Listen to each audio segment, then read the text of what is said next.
Martinique, bonjour la Guyane et bonjour la Guadeloupe, tout particulièrement aujourd'hui. Pourquoi? Parce que je suis avec le docteur Berthelot, que vous connaissez. Vous savez, c'est ce Guadeloupéen qui vit à Paris, qui vient de temps en temps ici. Bonjour Louis. Bonjour Marius. Et puis, il nous a fait un cadeau, aujourd'hui. Il nous a emmené un autre Guadeloupéen, docteur Dominique Debar. Bonjour Marius. Et que je connais depuis un petit moment, mais qui nous a fait l'avantage d'être présent avec nous aujourd'hui, parce que le sujet qui a été choisi par Louis, c'est la prévention du diabète. Et Dominique, comme disait tout à l'heure Louis, est un spécialiste. Oui. Sans être diabétologue, mais on peut ne pas être diabétologue et avoir une affinité toute particulière pour une partie de cette médecine. D'autant plus que le diabète à la Martinique et à la Guadeloupe, un peu moins en Guyane, parce qu'ils n'ont pas eu d'industrie cannière comme la nôtre, est endémique et quelquefois tue. Effectivement. Et pas beaucoup moins en Guyane, puisque les derniers chiffres établis par le bulletin épidémiologique hebdomadaire en novembre 2012 montraient une prévalence, c'est-à-dire un nombre de personnes diabétiques dans la population qui était de l'ordre de 8,1 en Guadeloupe pour cent, de 7,4% en Martinique, et la Guyane n'était pas bien loin puisqu'elle était à 7,3%. Ah ben, elle nous a rattrapé alors. Oui, et lorsque tu disais Marius qu'il s'agissait d'une maladie véritablement endémique, dans beaucoup d'articles, de papiers, le mot épidémique même est utilisé. Et cela se justifie parce que cette prévalence ne cesse de croître d'année en année. En 2002 ou 2003, en France, elle était de 2,5%. En 2006, elle atteignait 3,5% et à présent, elle est de l'ordre de 6,5% en 2014. Donc cette prévalence croît et pire, l'incidence croît également. L'incidence, c'est le nombre de nouvelles personnes malades sur généralement 100 000 habitants sur une période donnée. Eh bien, cette incidence augmente également. Cela voudrait dire que la prévention que nous nous évertuons de faire ou d'essayer de faire n'est pas assez efficiente, n'est pas efficace, manifestement. Mais est-ce que s'il y a seulement que de la prévention, est-ce qu'il n'y a pas un phénomène d'éducation, mais d'auto-éducation des patients? Alors, l'auto-éducation est une chose, mais elle se base sur un exemple. La personne ne peut pas s'auto-éduquer en imaginant sur un terrain imaginaire stérile comment elle doit faire. Elle prend exemple autour d'elle et actuellement, la civilisation dans laquelle nous vivons et que nous avons choisi ne nous permet pas d'avoir une auto-éducation et une éducation de proximité le plus souvent. Je dis le plus souvent, pas toujours, car il y a encore des personnes qui mangent raisonnablement, je ne dirais pas sainement, mais ne permet pas d'avoir cette éducation idéale pour prévenir le diabète. Mais est-ce qu'il n'y a pas aussi une légende à propos du diabète, comme on a déjà parlé sur ce plateau, où les gens sont persuadés qu'ils vont devenir diabétiques et pour ça ils vont prendre plus aucune précaution parce que leurs parents sont diabétiques? Oui, il y a ce qui nous pourrions également appeler une sorte de fatalisme. Fatalisme. Oui, qui est une réalité et cela est à prendre en considération par les thérapeutes lorsqu'ils rencontrent ces personnes et qui veulent leur faire suivre le chemin du changement. Parce que ces personnes, effectivement, sont réfractaires, malgré elles, parce qu'elles ne s'en rendent même pas compte, au changement qu'il y a à faire pour sortir de ces nouvelles habitudes qui amènent à cette maladie, le diabète, qui est une maladie qui est dite civilisationnelle, une maladie de civilisation, parce qu'elle n'existait pas autant sous cette forme lorsque nous vivions autrement. Louis, est-ce que l'expérience parisienne est sûrement différente il y a des explications, des explications d'habitude, d'une alimentation différente. Est-ce que le climat aussi peut favoriser? Alors, je ne cherche pas des excuses, mais on boit des alcools en France qui ne sont pas les mêmes qu'ici, et les alcools forts ici participent largement à cette épidémie. Je ne sais pas si j'irai jusque-là, mais je vais rebondir sur la proposition aussi qu'a faite Dominique, surtout la remarque, c'est que la prévalence, elle augmente. Donc l'efficience de ce qui est mis en place ne marche pas pour l'instant. Donc il faut faire une éducation. Et le taux d'éducation, c'est-à-dire la référence à une image qui va me renvoyer quelque chose dans le paysage, je dirais, dans lequel je vis, non plus ne marche pas. Donc il faut, à mon avis, reformater, si je peux prendre cette expression, complètement le disque dur. C'est d'abord, et je crois que c'est là que c'est important, c'est quoi la prévention? C'est-à-dire, et quelle prévention qu'on applique, et il faut faire un état des lieux. Pourquoi ça ne marche pas? Et puis, est-ce que finalement, on arrive à sensibiliser la personne pour lui dire que ce n'est pas un fatalisme. Il n'y a pas un gène du diabète.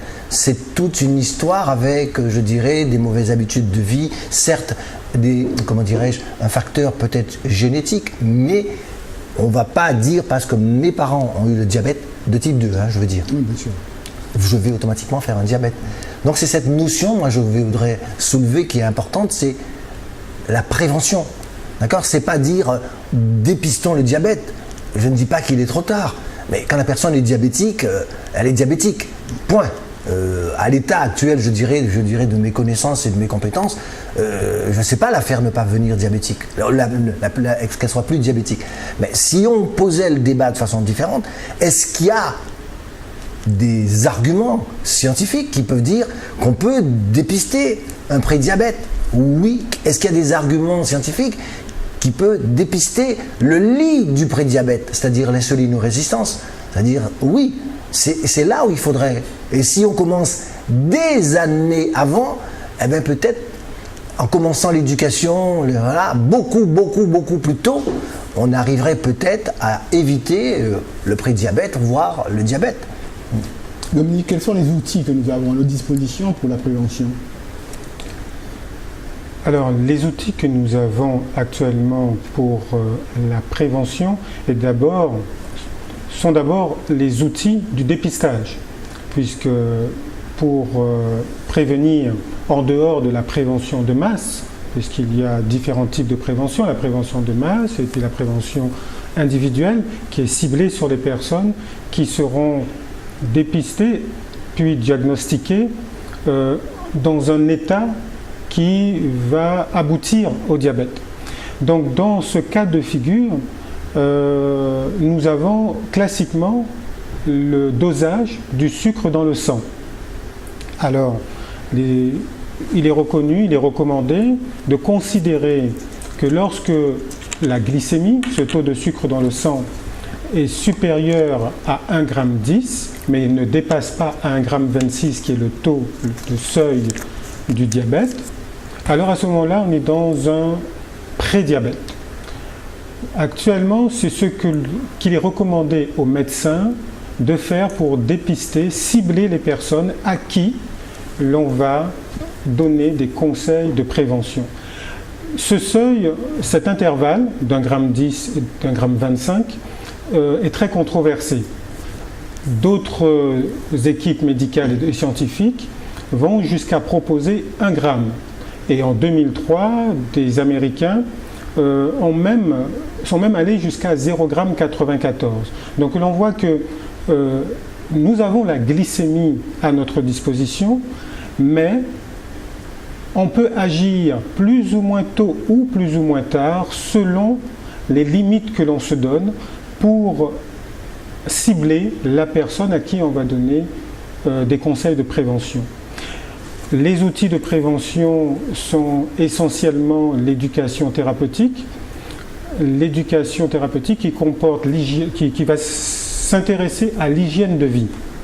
Donc il ne s'agit pas seulement de manger correctement, il faut aussi avoir une activité physique, puisque, comme le disait tout à l'heure le docteur Berthelot, l'insulinorésistance qui va entraîner par la suite l'augmentation du sucre dans le sang et permettre de dépister les personnes prédiabétiques, soit à 0,94 g, soit à partir d'1 gramme, soit à partir d'1,10 g selon les positions et les écoles, eh bien, cette insulinorésistance est le résultat d'une mauvaise alimentation trop riche en sucre et en graisses saturées et d'un sédentarisme, c'est-à-dire d'un manque d'activité. Donc, pour cette prévention, il faut apprendre à manger d'une certaine façon et se remettre en mouvement si on était en sédentarité excessive.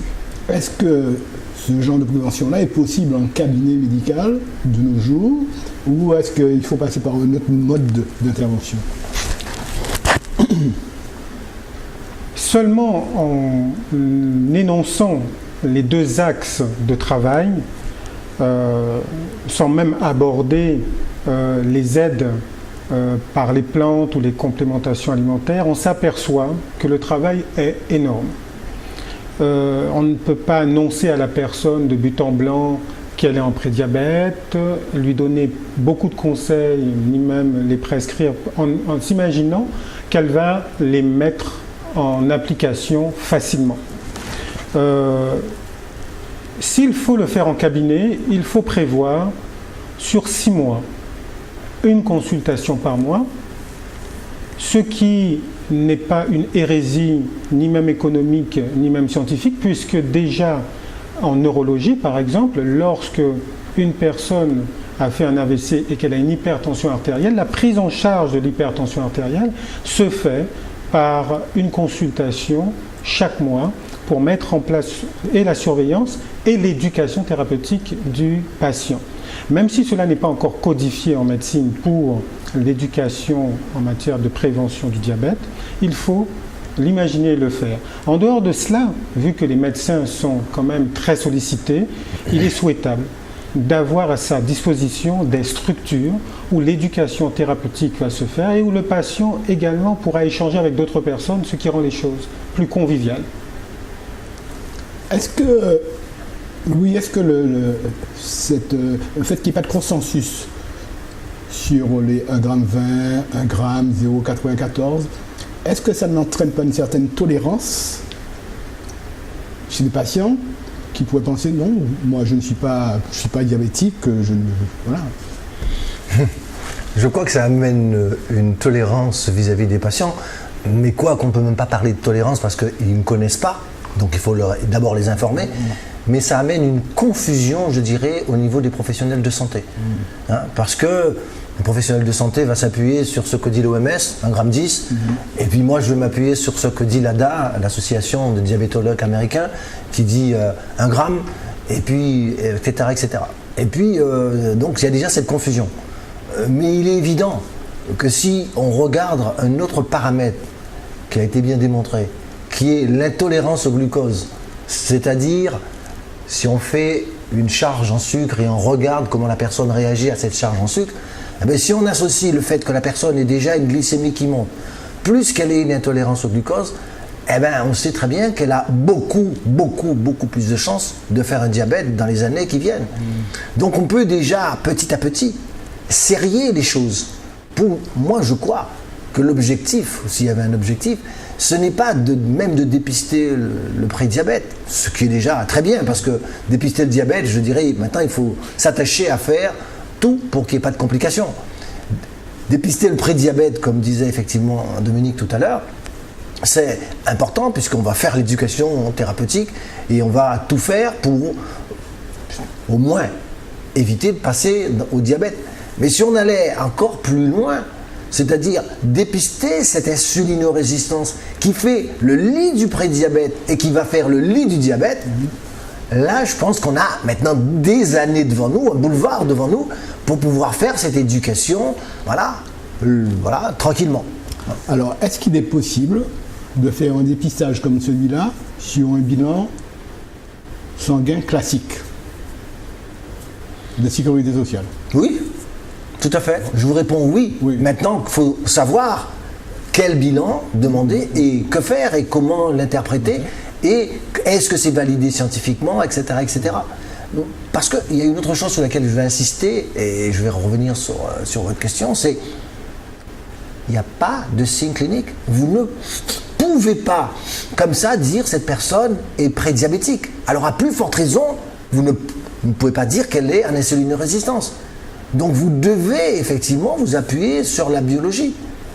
Et donc, il y a des critères biologiques avec des index particuliers qui permettent de faire des calculs et de voir que cette personne est en insulinorésistance à partir de paramètres biologiques classiques. Est-ce que ce sont des outils qui sont régulièrement employés? Alors je vais peut-être demander ça à Dominique, oui. Aux Antilles. Est-ce que ce sont des paramètres qui sont régulièrement employés? Est-ce que la prévention commence déjà là, aujourd'hui ou hier? Alors la réponse est simple, non. Pour la glycémie, dont nous parlions tout à l'heure, oui, tous les médecins l'utilisent et nous avons souligné, et le docteur Berthelot est revenu sur cette confusion qu'il y a puisque il y a différentes positions. En revanche, pour ce qui est du dépistage de l'insulinorésistance, c'est-à-dire que les glandes, les organes du corps ne vont plus sentir l'action de l'insuline comme ils ont l'habitude de le faire, il faut doser la glycémie, c'est-à-dire le taux de sucre dans le sang, et le taux d'insuline dans le sang également, et ces deux dosages doivent être faits à jeun, après 12 heures de jeûne, donc sans avoir mangé. Et ce sont des interprétations mathématiques complexes qui intègrent ces deux données qui vont permettre de donner des index dits de sensibilité à l'insuline ou de résistance à l'insuline, et de savoir si la personne a des index normaux, elle n'est pas insulinorésistante. Si ces index sont anormaux, dans un certain sens, elle est insulinorésistante. Le premier index, qui a été étudié en 1985, c'est bien cela, Dr Berthelot, le HOMA, donc Homeostasis Assessment, voilà, et ensuite IR insulinorésistance, lui ne doit pas s'élever, ne doit pas augmenter, sinon la personne est un insulinorésistante. Et puis il y a un deuxième index, calculé toujours avec la glycémie à jeun et l'insulinémie à jeun, mais différemment, qui est le quickie, et lui ne doit pas être trop bas. À ce moment-là, si l'un et l'autre, voire un des deux, est anormal dans le sens indiqué, la personne est insulinorésistante et elle commence à avoir des perturbations de ce fonctionnement dans son corps qui vont aboutir à une augmentation du taux de sucre dans le sang. Alors comment on peut proposer cela à un patient? Est-ce que ça doit être systématique parce que nous sommes aux Antilles, que des risques existent? Comment on peut déterminer le moment où on va faire ce genre d'examen, puisque nous sommes dans la prévention? Parfaitement. Si nous partons de l'attitude que nous avons déjà seulement avec le taux de sucre dans le sang, il est recommandé de faire une recherche de prédiabète chez les personnes de plus de 35 ans, les diabétiques c'est plus de 45 ans, à condition qu'ils aient un signe associé. À ce moment-là, on peut demander une glycémie. Nous reviendrons peut-être sur ces signes associés tout à l'heure. Mais parmi ces signes associés, il y a le fait de ne pas être caucasien, autrement dit de ne pas être blanc, ou d'être migrant, de venir de l'extérieur de la France. Transposé à la Caraïbe, Guadeloupe, Martinique, Guyane et le reste, nous voyons que nous sommes tous, ou presque tous, de plus de 35 ans et non caucasiens. Donc déjà dans la population, cela fait un grand nombre de personnes. Mais ceci dit, il est difficile de résister à la demande de quelqu'un qui demande de doser le sucre dans le sang quand il demande un bilan, sous prétexte qu'il a 20 ans et qui n'a pas encore ses 35 ans pour dépister le prédiabète ou 45 ans pour dépister le diabète. Donc, pour la glycémie, il est de pratique courante de faire un dépistage à ce moment-là posteriori de masse. En revanche, s'il faut chercher l'insulinorésistance, vu qu'il y a 2 dosages à faire, il serait plus intéressant quand même de ne pas le faire systématiquement et de rester sur quand même des recommandations qui intègrent l'âge et puis les autres critères que sont l'origine ethnique, les antécédents familiaux de diabète, les antécédents personnels de diabète gestationnel, donc diabète pendant la grossesse chez la femme, les antécédents de troubles de sucre qu'il y a eu dans la vie, et puis à côté de ça, les critères de ce qui ramène au syndrome métabolique, à savoir une tension artérielle qui n'est pas forcément déjà trop élevée pour parler d'hypertension artérielle, mais supérieure à 130 mg de mercure et 85 mg de mercure pour les 2 pressions, un taux de triglycérides, ce sont des graisses dans le sang supérieur à la normale, un taux de HDL cholestérol, une autre partie du cholestérol qui serait trop basse, et puis surtout, pas plus que les autres critères, mais on en revient à cette idée d'excès alimentaire et de sédentarité, le surpoids qui peut être établi de différentes manières, soit en calculant le poids sur la taille, ou en mesurant le tour de hanche et le tour de taille, et en faisant la mesure d'une part du tour de taille, qui ne doit pas dépasser 84 cm chez la femme et 90 cm chez l'homme, et puis en faisant un rapport tour de taille sur tour de hanche, qui ne doit pas dépasser 0,80 chez la femme et 1 chez l'homme. Bon, ce sont des détails un peu scientifiques pour le public, pour un certain nombre de publics, mais voilà comment nous procédons, et nous pouvons procéder pour soit se contenter d'une glycémie, et là ne pas se poser de questions, ou faire des dosages un peu plus compliqués, légèrement, un dosage de plus, qui a son coût, qui est remboursé par la sécurité sociale et qui quand même nécessite la responsabilité du médecin de mieux cibler cette demande. Il faut également prendre en considération les femmes qui prennent la pilule, car certains médicaments, ce n'est un secret pour personne, certaines pilules peuvent entraîner des augmentations de la glycémie, et d'ailleurs c'est dans le protocole de surveillance de la femme sous pilule que de doser la glycémie.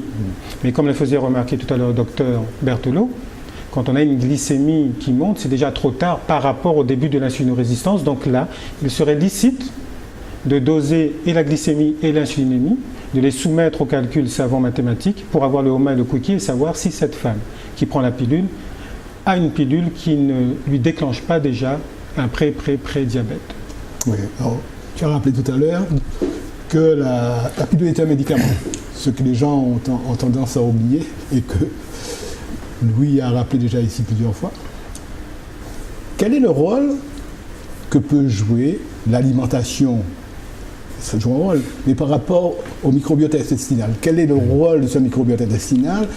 Puisque nous avons déjà parlé de cela ici sur ce plateau. Je vais donner un nom comme celui-là, les incrétines qui jouent un rôle dans le phénomène du diabète. Dites-nous quelque chose sur votre intestin que vous aimez tant. Est-ce qu'il y a une action à faire? Ah oui, mais il y a une grande action. Mais il l'a bien dit aussi, il l'a bien souligné, Dominique, il a souligné cette notion importante que ça ne vient pas non plus par hasard. D'accord, on dit fatalisme. Non, c'est de mon fait. Ouais. Ok, dans mon mode de vie, la façon de manger sucré, la façon de manger trop gras, cette alimentation va finir par entraîner ce qu'on appelle un véritable stress au niveau de l'intestin, ce qu'on appelle une dysbiose, c'est-à-dire un déséquilibre de la flore en qualité et en quantité, qui peut démarrer depuis la bouche, une dysbiose buccale, une dysbiose digestive, qui aura pour conséquence d'entraîner ce qu'on appelle une hyperperméabilité intestinale. Ça, c'est bien démontré. Cette hyperperméabilité intestinale va donc laisser passer ce qu'on appelle des molécules, ce qu'on appelle ça des lipoprotéines, qui existent, mais qui vont passer en masse. Du coup, quand elles vont passer en masse, elles vont stimuler le système immunitaire, va entraîner une inflammation. Et cette inflammation va faire le lit de l'inflammation du tissu adipeux et va rentrer dans l'insulinorésistance. Ça, c'est une première voie à partir du ventre, uniquement parce que je vais manger trop gras, trop sucré. La deuxième voie, donc ça fait ce grand circuit au niveau immunitaire, mais vous avez une voie directe.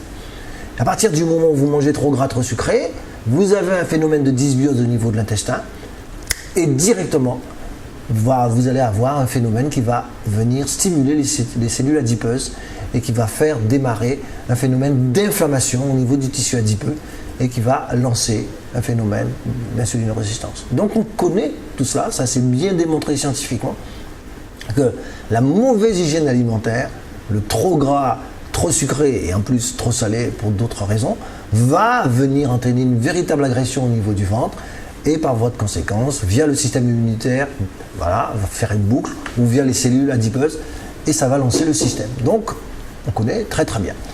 Ce que vous soulevez, la deuxième partie des propos, qui sont les incrétines. Alors les incrétines, effectivement, il y en a deux qu'on connaît très bien, qui sont le GLP1 et le GLP2. Alors ce sont des noms un peu barbares, hein, pour dire glucone, lacpeptide 1 et glucone, lacpeptide, glucagone, lacpeptide 2. Et bon, on connaît bien le 1, qui est une incrétine qui, dès qu'on va manger, par un phénomène de sécrétion au niveau du tube digestif, le tube digestif, c'est une glande endocrine, va sécréter effectivement ce peptide, et ce peptide va entraîner théoriquement un phénomène de satiété, va effectivement aussi relancer les cellules pancréatiques, et donc on peut travailler, et pour pouvoir faire ce travail, il faut prendre ce qu'on appelle des fructooligosaccharides. Donc on connaît le mécanisme, il y a quelques études qui commencent chez l'homme.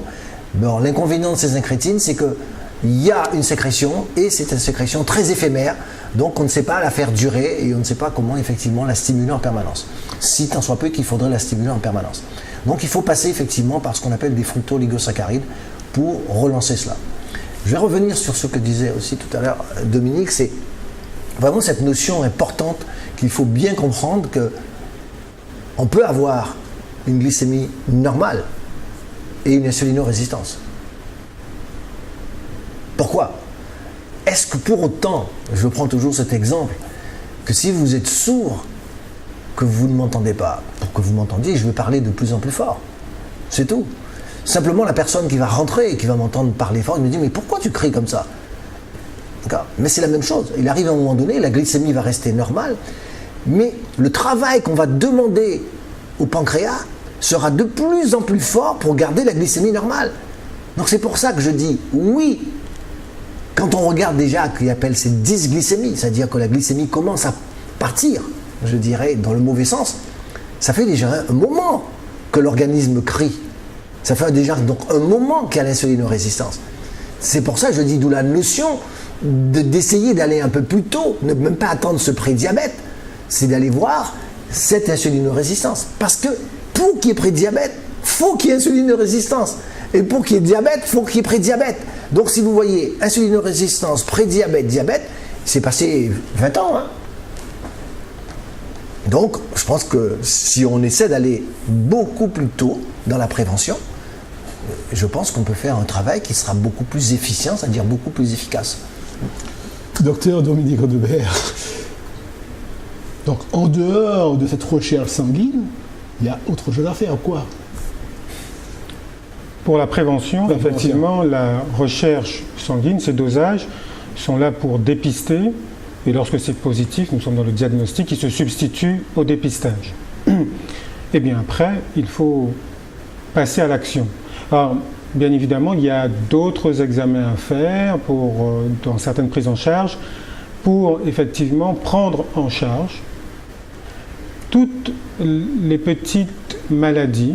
Je préfère dire ça comme ça parce que le diabète, c'est déjà une très mauvaise nouvelle. Si en plus on doit rajouter de grosses maladies à côté, alors je dirais de toutes petites maladies qui soit exacerbent l'insulinorésistance, soit elles-mêmes sont à l'origine d'une insulinorésistance. Alors parmi ces maladies, il y en a une qui est connue de beaucoup de diabétiques, parce que le diabétique de type 2, donc celui qui requiert d'abord pendant de longues années pour son traitement la prise comprimé, et non pas d'insuline, de comprimé. Ce diabète est dit aussi diabète gras, parce que les personnes avaient grossi du fait de leur alimentation trop grasse et trop sucrée. Eh bien, elles développaient de l'apnée du sommeil, c'est-à-dire que quand elles dormaient, elles arrêtaient de bien s'oxygéner, et par des apnées, elles arrêtaient de respirer, donc ça créait un manque d'arrivée d'oxygène au niveau des cellules. Eh bien, ce syndrome d'apnée du sommeil, lorsqu'il est traité, ont montré certains chercheurs, au bout de 2 semaines de traitement, en mettant de l'oxygène par pression continue, comme on dit, à ces personnes, eh ben, au bout de 2 semaines, l'insulinorésistance diminue. Donc on voit bien la nécessité donc de faire autre chose que de dépister, diagnostiquer l'insulinorésistance et ou l'augmentation du glucose. Il faut aussi prendre en charge ce qui est à côté. Et le tube digestif, comme vous l'avez souligné tout à l'heure, qui a son importance, puisque l'on voit comment il est perturbé avec l'insulinorésistance, et si on ne le remet pas en place, eh bien à ce moment-là, on ne pourra pas gagner beaucoup de terrain sur la prise en charge de l'insulinorésistance. Après avoir distingué les différentes choses à faire, eh bien on pourra mettre en place l'éducation, le traitement, la prise en charge de l'insulinorésistance en l'occurrence, qui pourrait être considéré comme un prédiabète, mais au sens élargi et surtout avec cette idée de précocité de prise en charge. Et cette prise en charge de l'insulinorésistance donc est à faire, mais avec d'autres professionnels de santé, notamment la diététicienne pour la partie nutrition, alimentation, avec des coachs pour la remise en mouvement, puisqu'elle ne doit pas se faire n'importe comment. Il ne s'agit pas d'aller faire du sport, mettre un ballon sur le terrain et de courir après, d'être épuisé au bout de 5 minutes et de manquer d'oxygène. Et puis le médecin peut se charger lui-même du reste avec ses confrères spécialistes pour la prise en charge du syndrome d'apnée du sommeil et également la prise en charge de la dysbiose. Voilà pour l'essentiel. Est-ce que ce problème de l'apnée du sommeil, qui est très très commun chez nous, est-ce qu'il n'est pas difficile à faire admettre par les patients qui ont cette apnée, d'être appareillés, par exemple?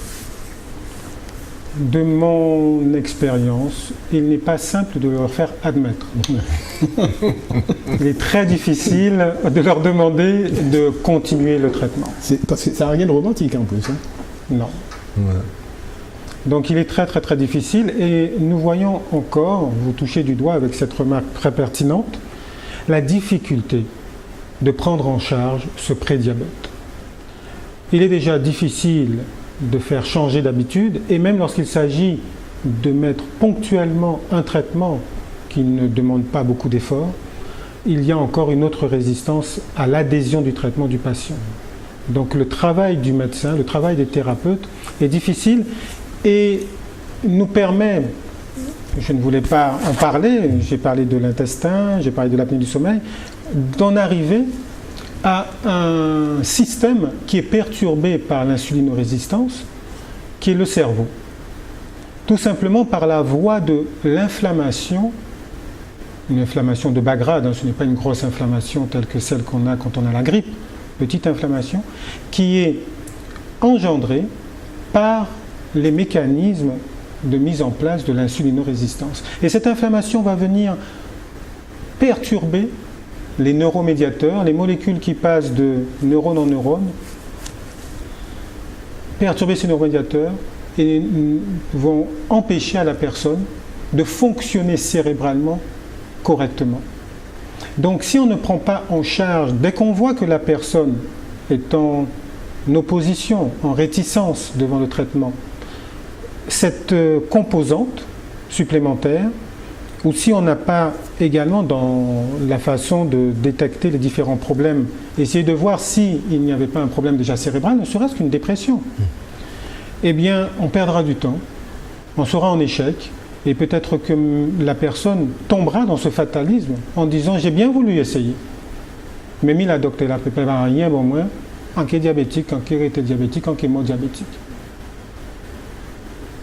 Voilà la complexité de cette maladie qui l'est déjà avant d'être une maladie lorsque tous les mécanismes se mettent en marche.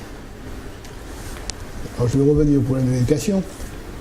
Est-ce que, je parlais de la canne au début, l'alcool, le rhum en particulier, je rassure tout le monde, je ne suis pas anti-rhum, pas du tout.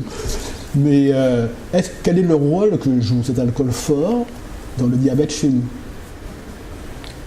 Alors effectivement, l'alcool a un rôle accessoire ou secondaire, mais non négligeable dans le développement de l'insulinorésistance.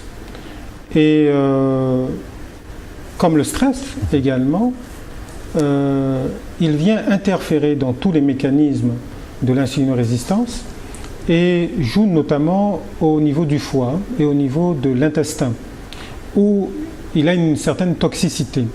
Et c'est le foie qui est déjà, lui, rentre dans l'insulinorésistance, ne ressent plus les cellules du foie, certaines cellules du foie, la sensibilité à l'insuline, et se mettent à travailler un petit peu à l'envers, ou en excès dans certaines voies, seront affaiblis et cela va accélérer le processus d'insulinorésistance et de déséquilibre général. D'autre part, lorsqu'il s'agit d'alcoolisme chronique assez sévère, l'alimentation est le plus souvent très mauvaise. Et les déficits qui existent dans cette alimentation vont se répercuter dans le fonctionnement, que ce soit au niveau intestinal, au niveau du foie, au niveau du pancréas, au niveau des muscles et au niveau du cerveau. Alors, cette toxicité de l'alcool s'ajoute à la toxicité du sucre en excès, à la toxicité des graisses en excès, que l'on décrit bien dans les mécanismes de cette résistance à l'insuline. Je vais essayer de le dire comme ça maintenant, parce que l'insulinorésistance, c'est des fois un petit peu dur à comprendre, cette résistance à l'insuline, des organes qui sont dans notre corps, qui effectivement n'entendent plus le message que veut leur donner l'insuline. Je pense que peut-être que le docteur Berthelot a peut-être quelque chose à rajouter sur l'alcool et son... Non, je ne veux pas rajouter quelque chose sur l'alcool, je vais revenir sur quelque chose d'important que tu disais tout à l'heure, c'était cette notion de la place de la prise en charge de l'activité physique, de l'alimentation, et qu'on ne peut pas tout faire, et que souvent, c'est vrai, parfois il faut un vrai coach, voilà, parce que si c'est nous médecins qui devons tout faire, non seulement on dépiste, on fait la prévention, on fait l'activité physique, on fait l'alimentation, on ne peut pas, quoi. Au bout d'un moment donné, on ne peut pas. Donc, c'est aussi un appel à témoins, entre guillemets, je l'ai déjà dit, et je le répète, on a besoin de diététicienne, on a besoin, je dirais, de coach sportif, parce que c'est une activité physique particulière. D'accord ? Donc elle doit être appliquée d'une façon particulière. Donc il faut savoir comment l'appliquer. C'est une alimentation particulière parce que la personne qui a un prédiabète, elle est en dérégulation. Donc il faut remettre de la régulation, donc il faut la mettre d'une certaine façon. Donc ce n'est pas que dire il faut manger équilibré. Oui, il faut manger équilibré, c'est le prérequis indispensable. Mais en plus de ce manger équilibré, il faut mettre de la régulation avec ce qu'on appelle un rythme métabolique. Donc il nous faut effectivement des diététiciennes qui comprennent ce modèle alimentaire, qui comprennent, je dis bien, ce modèle alimentaire, qui n'a rien à voir avec un modèle hypocalorique classique comme ça, non, qui est un modèle tout à fait particulier et qui donne des résultats, parce que nous nous sommes rendus compte, parce que nous nous sommes heurtés à cela pendant des années, que s'il n'y a pas ce modèle alimentaire, s'il n'y a pas cette activité physique, ça ne marche pas. Si vous faites que l'activité physique sans modèle alimentaire, que le modèle alimentaire sans activité physique, ça ne marche pas. D'accord ? C'est très très simple ça. Et ça, c'est bien pour ça que je dis que la complémentation, aussi efficace soit-elle, je dis toujours que c'est la peinture sur le mur. Elle va prendre son expression parce que le mur sera lisse, le mur sera beau. Nutrition, activité physique. Dans un cas comme celui-là, c'est incontournable. Alors, il y a un autre problème qui se pose, c'est que souvent, les diabétiques sont gros. Oui. et qu'ils sont limités dans leur activité physique. Alors on peut faire. Mais j'ai pas parlé de sport. Je parle d'activité physique toujours. Bien sûr. Oui. Mais on sait justement, on leur apprend à faire et on sait faire. Ouais. Voilà. Non, parce qu'il faut qu'ils entendent ça. Ah oui, bien sûr. Parce qu'ils vont tout de J'ai suite bien vous dit dire. activité physique. Ils vont tout de suite dire je peux pas, je suis trop gros, j'ai mal au genou. Enfin, il y aura toujours. Bien sûr. Comme disait Dominique tout à l'heure, c'est difficile de convaincre les gens de faire quelque chose Bien sûr. pour leur bien. Moi, je ne m'occupe pas de personnes en surpoids. C'est une boutade. Hein. Vraiment celui-là. Il ne s'occupe pas des personnes à surpoids. Non, mais c'est très important de faire passer ce message qu'il y a des façons de faire, quoi. Il est évident que quelqu'un, si cette personne paye 130 kg, vous n'allez pas lui demander de courir. Bien sûr. Vous allez soit lui déclencher une tendinite ou une gonalgie, etc. Mais à vous, déjà, on ne vous demande pas de courir. Voilà. Donc, je pense qu'il y a des façons de faire et il faut savoir ce qu'on veut faire et comment le faire. Et c'est là. Et comme nous, on sait comment faire, mais on ne peut pas tout faire, c'est toute la notion importante de faire ça dans un travail d'équipe, de connaître comment pratiquer l'activité physique, quelqu'un qui a déjà la compétence, je dirais, à ce niveau-là, et intégrer le modèle, et puis la personne qui a déjà la compétence de la diététique, intégrer le modèle. Hein. Et les choses se passent très bien, et la synergie de tout ça donne des résultats vraiment excellents. J'ai du recul par rapport à cela. J'ai des gens finalement où c'était un échec total. J'ai même une personne qui avait mis un anneau gastrique. Naturellement, elle avait fondu, mais effectivement, elle commençait à continuer à manger les glaces, les ceci, les cela. C'est liquide, ça, hein, quand ça fond. Puis elle était sortie, elle avait repris encore 30 kilos.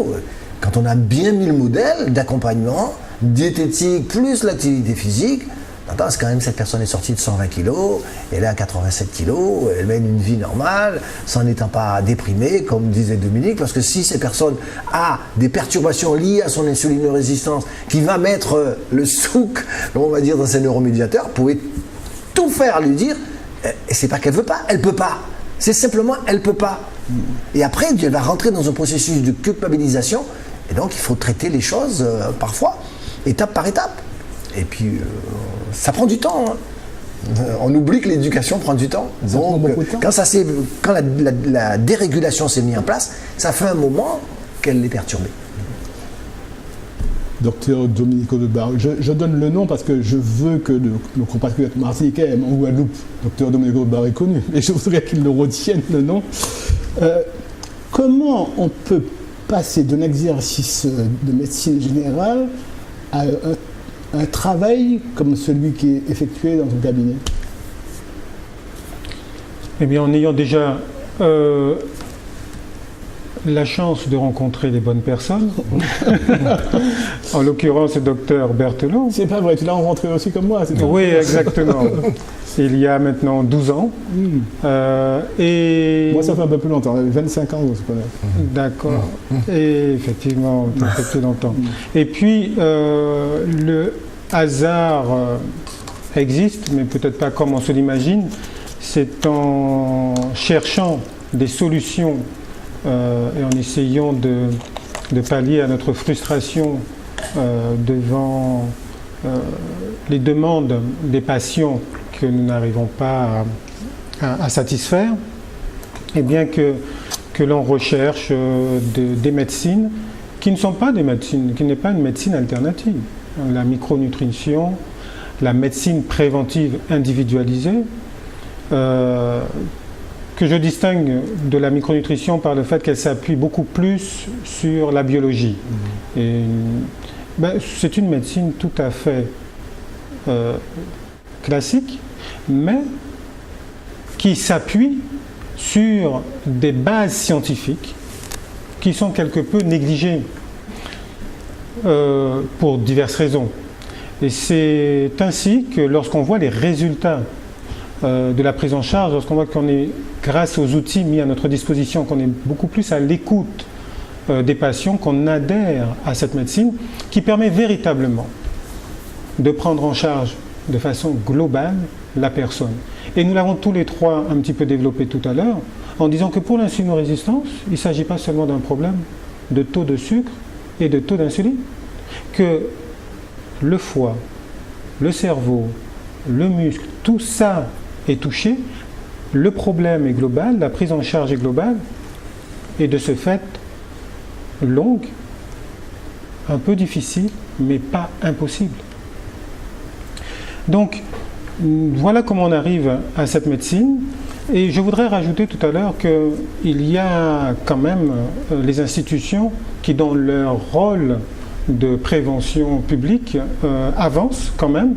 Et en Guadeloupe, peut-être même qu'en Martinique, il y a des parcours santé qui vont bientôt être mieux aménagés humainement, avec un personnel qui sera là pour recevoir les personnes et les coacher.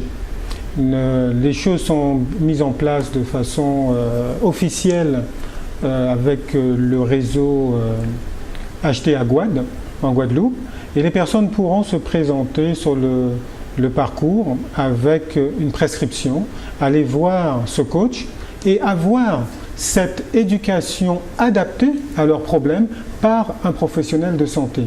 Donc les choses se mettent en place ici et là, et la population, qu'elle soit guyanaise, guadeloupéenne, martiniquaise et même étrangère chez nos frères haïtiens et de Saint-Domingue qui nous font le plaisir de venir cohabiter chez nous, eh bien tout ça est mis en place pour aider les personnes et nous aider, nous les médecins qui sommes un petit peu démunis. Ce système de parcours de santé il existe en France depuis longtemps. Oui, je ne me suis pas penché dessus. C'est vrai que j'aimerais toujours faire des choses individuelles avec un coach, mais moi, ce que j'aimerais dire par rapport à ce débat et à cette prévention, c'est que ce n'est pas un fatalisme. Il n'y a pas un fatalisme. Voilà. Je pense que déjà, on est sensible à quelque chose auquel on n'était pas. La notion de prédiabète, c'était quelque chose, voilà. Quand j'ai fait mes études de médecine hier, on en parlait à peine. Oui. Donc, le fatalisme, non, il y a des solutions. C'est cette notion, je pense qu'il y a le dépistage. Mais deux, il y a, est-ce que je peux savoir où j'en suis? Et à partir de cela, mettre les choses en place. Donc moi je terminerai par cette note d'espoir, de dire que le fatalisme, non, il y a des façons de voir les choses, et si on voit les choses le plus tôt possible, plus tôt ce sera, plus vite on prendra en charge la dérégulation, et moins de temps ça prendra. C'est pareil, hein. Si vous avez un mur qui commence à se détruire, plus vite vous allez commencer à l'attaquer, moins vous aurez à refaire tout le mur. C'est tout l'intérêt est là. Et il faut bien savoir, je crois qu'on l'a encore répété, que lorsque la problématique est engagée, c'est complexe, elle peut être effectivement multi-organe, multifonctionnelle, d'accord, et ça prend du temps, et ça prendra plus de temps. Docteur Dominique Audebar, dis-moi, si tu avais quelque chose à dire en conclusion là maintenant, qu'est-ce que tu pourrais dire?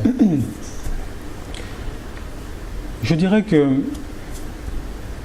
le diabète, comme je le disais en introduction, est une maladie de civilisation. Et à défaut de pouvoir changer certains pans de la civilisation qui nous amènent à cette maladie, nous pourrions améliorer la prévention. Et je ne fais que dire brièvement ce que vient de dire le docteur Berthelot, prendre les choses plus précocement et ne pas se contenter d'un prédiabète tel qu'il est défini actuellement, à savoir 1,10 g, tout près du 1,26 g pour le diabète. Précocement, ce qui nous amènera le temps de mettre en place un certain nombre de choses et de réussir. Car souvent, c'est le temps qui manque qui fait que l'on est dans un constat d'échec de prévention, puisqu'à peine le contrôle fait au bout des premiers conseils que l'on voit déjà apparaître le bout du nez du diabète.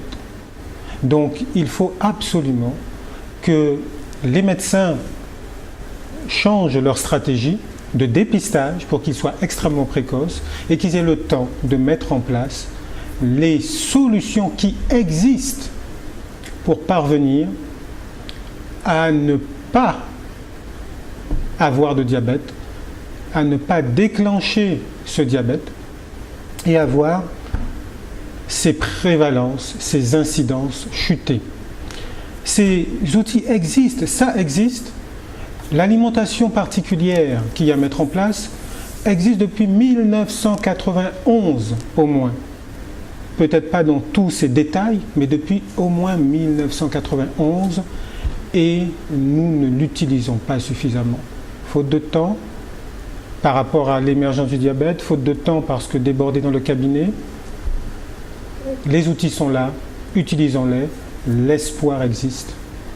Merci à tous les deux pour l'espoir. Il y a deux choses à retenir. Il n'y a pas de fatalité. Le diabète n'est pas une fatalité. Et plus l'intervention est précoce, moins on court de risque.